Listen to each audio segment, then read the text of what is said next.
Thank you, Mr. Chairman, and thank you for our witnesses for appearing here today. Welcome back, Secretary Call. As the most senior policy advisors at DOD, it's appropriate that you agreed to testify in open session on these critical issues. Let's be clear why we're here today. As a result of the chaotic withdrawal of the U.S. troops in Afghanistan, 13 servicemen and women were killed. At least hundreds of American citizens were left behind, and many thousands of Afghan partners have been abandoned. Although some of our questions on this drawdown have been answered, we still have a long way to go until all of our questions are answered. And I want to thank Chairman Reed for working with us on continuing this oversight process. Now, too often, the current administration tells us that President Biden was forced to withdraw from Afghanistan because of President Trump's agreement with the Taliban. And that's just not true, and I think everyone knows that's not true. First, President Biden hasn't felt bound by President Trump's policies on anything else, on Iran or on the southwest border or on funding our military. Second, the Doha Agreement was a condition-based approach.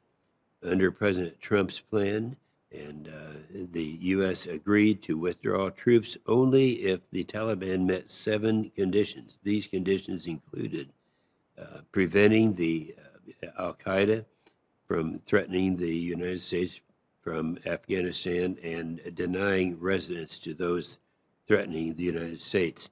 These conditions weren't met. In fact, as General Milley told us, only one of the 7 conditions was met. As we've heard in recent hearings, al-Qaeda remains active in Afghanistan and will likely threaten the United States homeland very, very soon.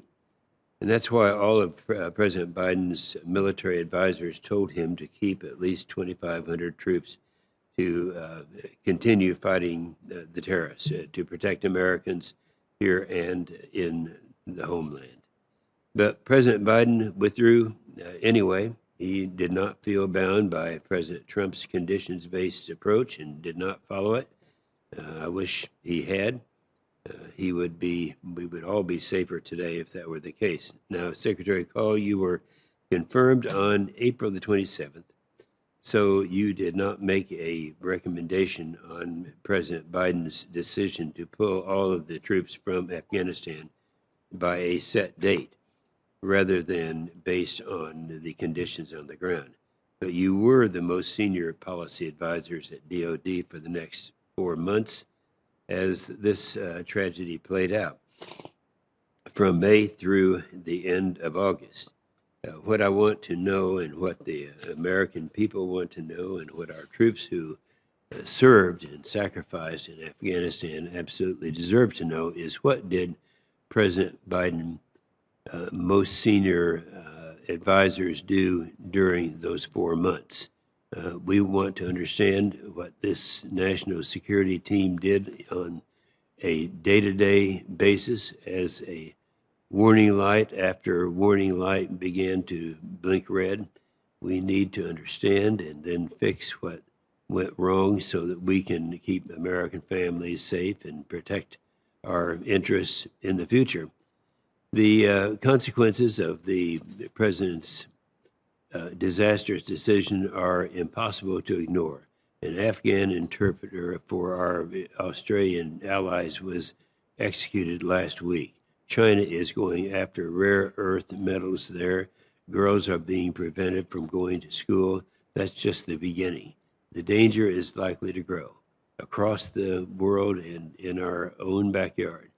We have heard from our military officials and our intelligence officials how little we really know about the rising threat of terrorism now that Afghanistan is a safe haven for these organizations. But instead of an honest look at what went wrong, the Biden administration has hunkered down and said this withdrawal was an extraordinary success. And instead of putting together a real counterterrorism plan for the future, all we get is buzzwords. So I look forward to our witnesses' testimony, and thank you, Chairman Reed. Thank you very much.